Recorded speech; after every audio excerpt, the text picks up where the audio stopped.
let's come to the third example. Third example is a plus this is bc plus d whole bar. Okay, so let's start by drawing the CMOS circuit.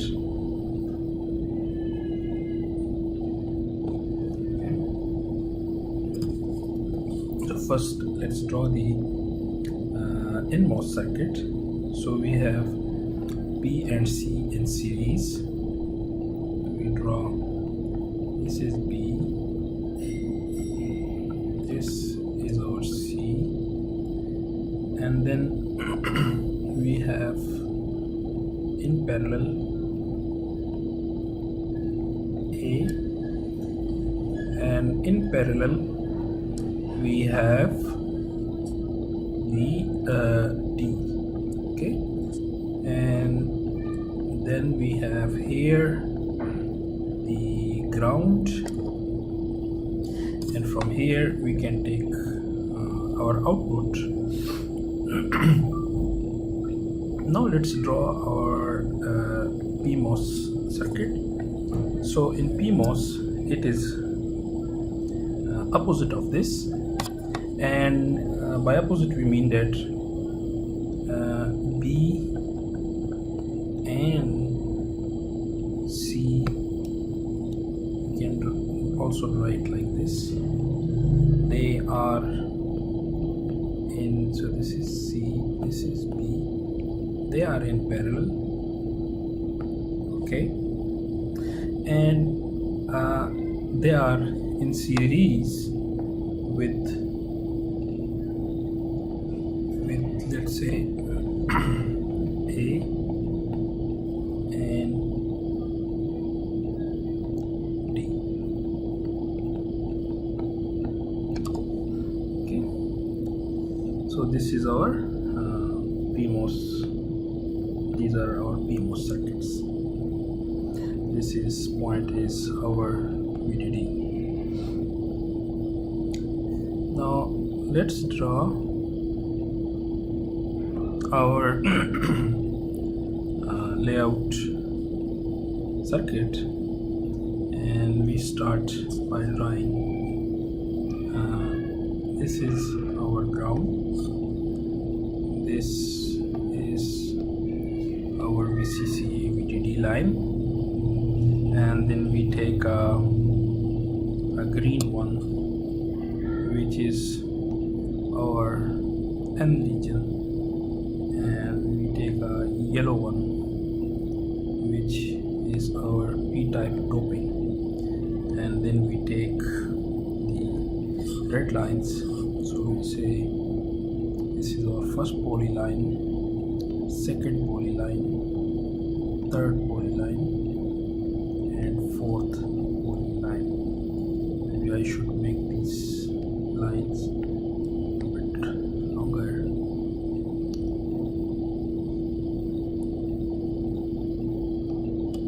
Okay, now we come to the problem of ordering. So you know that we use the Euler path for this. So let's make a Euler graph. Let us start with with the PMOS. So let me label the nodes. So this is node V, this is node 1, this is node 2, this is node Y, which is our output, and you can call, for example, this node, or let's label it after completing the Euler graph. So we start with the PMOS. We say KVD node V, then we draw node 1, draw node 2, draw node Y. So between and 1 there is this transistor A. Between 1 and 2 we have B and C, and then we have this node D. Okay. So now let's see if I select this one, this pattern. So I pass through A, then I pass through B, then I pass through C, and this is not satisfied. Okay, so let's check another one. Let's check for example D, C, A, B. Okay, so B, C, A, and then in order to come back to B, I have to repeat A. So this is not a valid one. In fact, there is no sequence because of the structure of the graph. No sequence that can be satisfied. Okay, so what's the problem? The problem is that we need to redraw the PMOS circuit. The PMOS circuit graph is such that it cannot satisfy any sequence of the Euler graph. So that's why we have to change the PMOS construction. And by changing, I mean that let's redraw the PMOS.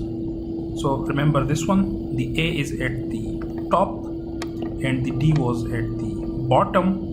So now we can redraw this in the following manner.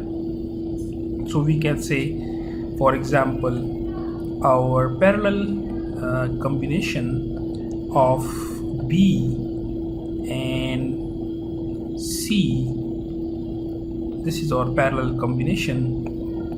They are at the top, and then we have a series combination of our A and D transistors. In this way, the Euler graph would change now. This point is V, this point is 1, this point is 2, and this point is our output point Y. So now I remove this one because the Euler graph is changed.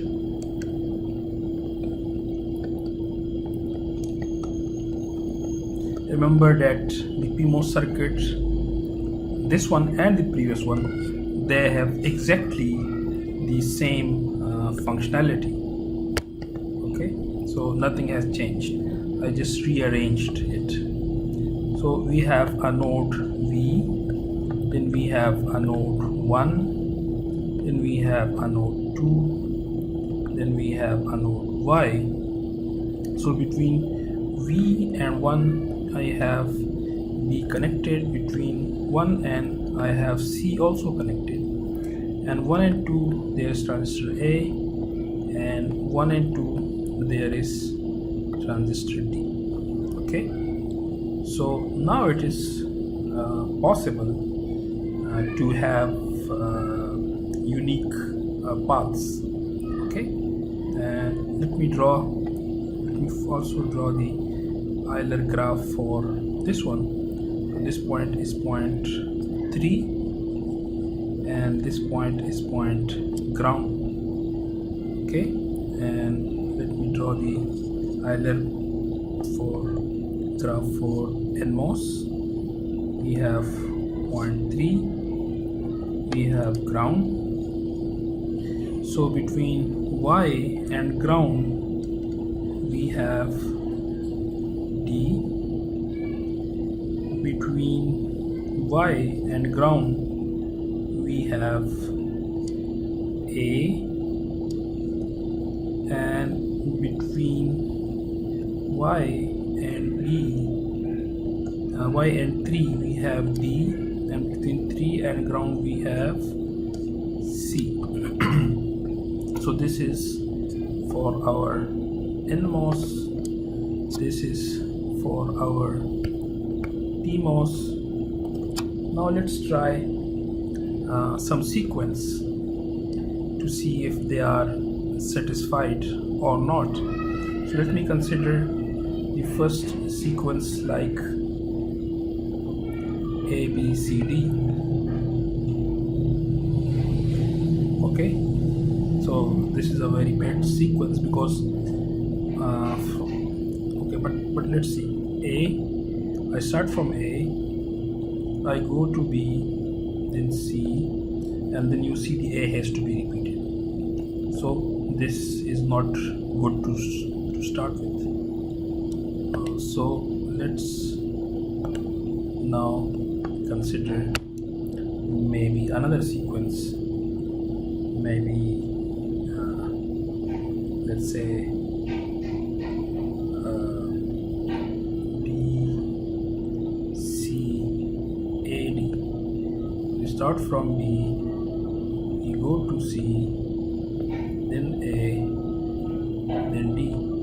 So this sequence B, C, A, D, this sequence is satisfied by the PMOS. Now let's try this sequence for the NMOS. So I start with B, I go to C, then from C I go through A, then from A I go to D. So this is satisfied also here. So this means this is the correct either sequence, and I can call my nodes in this order. So let me call this B, let me call this C, let me call this A, let me call this D. Okay, you can also repeat it here. Okay, so B, C, A, D. Now let's label the nodes. So we say let's start from B. On one side of B is V, and on the other side is 1. So this is V, this is 1. On one side of C is V, and on the other side is 1. So you see it's beneficial to swap this. So or let's leave it like that. So it was V and 1, then on the other side on one side of B is V, and on the other side is 1. Similarly, on one side is 1, and on the other side is V. Let's move to the other one to see how this works. So if I talk about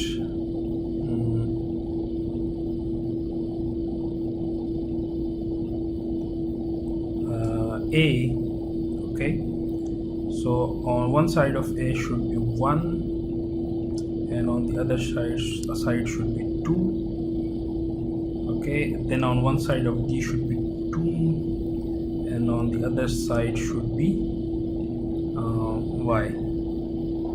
On the other side of this, okay, so let's now rearrange this. So on this side should be V, and on this side should be 1. Now it is correct. Let's check. For B, on one side should be 1, so it is here, and on the other side should be V, so it is here. For C, on one side should be V, which is here, and on the other side it should have 1, which is here. For A, on one side should be 1, which is here, and for A on the other side should be 2, which is here. Similarly, for D, on one side should be 2, which is on the left, and other side should be Y, which is on the right. So let me remove this. So here was 1. Oh, sorry. I'm drawing the pattern for PMOS here. Actually, this pattern is above. So 1 was here, V was here, 1 was here, 2 was here, and Y was here. Sorry. So basically this is the pattern for PMOS, and it should be on the top. So I connect it like this, and let's use the green color.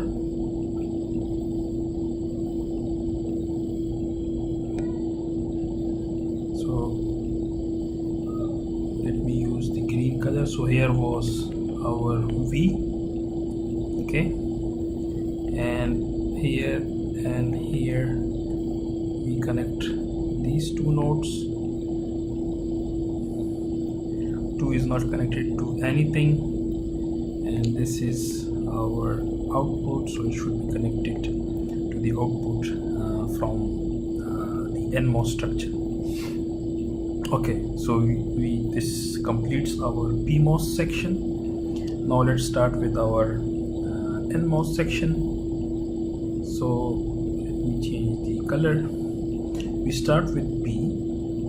So on one side of B is Y, and on the other side is 3. So Y should be here and 3 should be here. Y3 should be on the right side because the next one is C.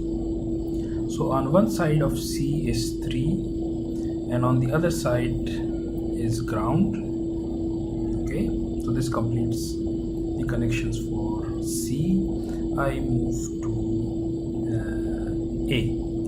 On one side of A is ground, and on the other side is Y. Okay, on one side of D is Y, and on the other side is ground. So this completes my connection, and I mark the connections. So here I have a ground, here I have another ground, 3 stays on where it is, and I connect these two, and these two are connected to my output Y. Okay, so this is the layout, and I can calculate the W. So the W should be between the one which has maximum number of contacts. So 1 2 3 4, 1 2 3 4. Okay, so I can start with any one. Okay, I can, for example, start with this one. I have 1 here, 2, then I should put, let me mark this with this one. I should put a virtual contact, okay, and draw this here 3 4. Okay, so it is 1 2 3 4 plus 1 into 8 lambda is 40 lambda. Okay, if there is no contact points between two polylines, you have to consider a virtual contact point. Okay, now let's come to the L or H. For this, let's consider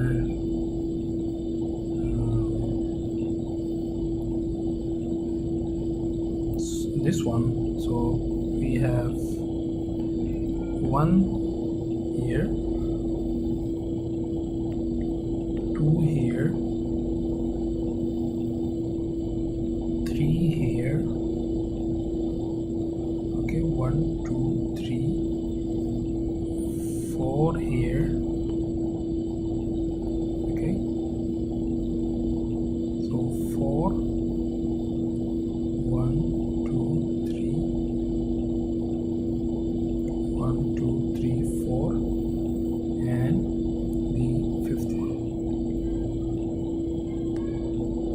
Okay, so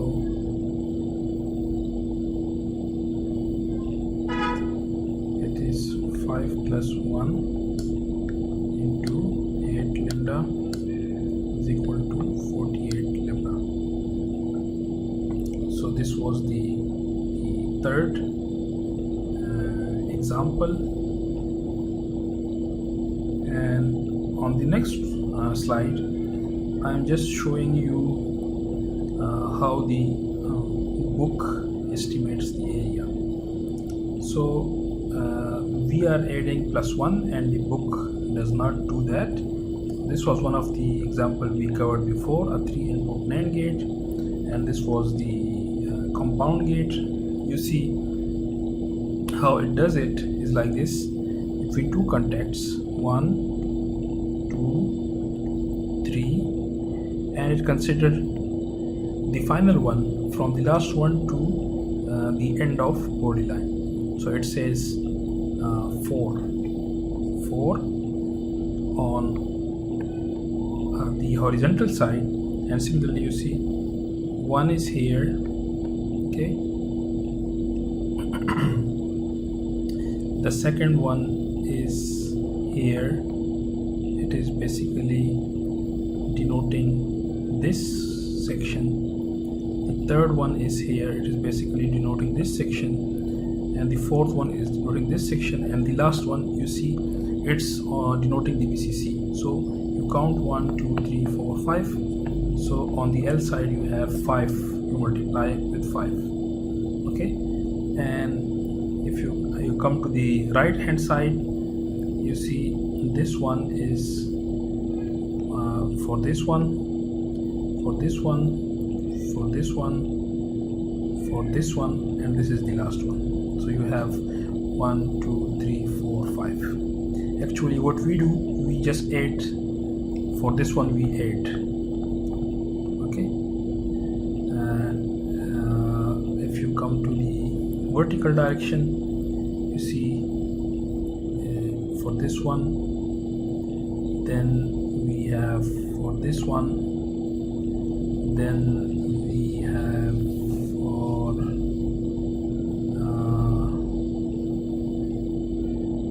this one, then we have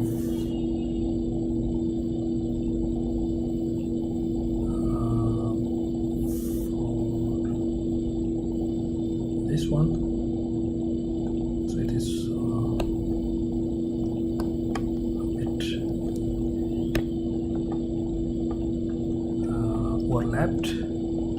So one is this one,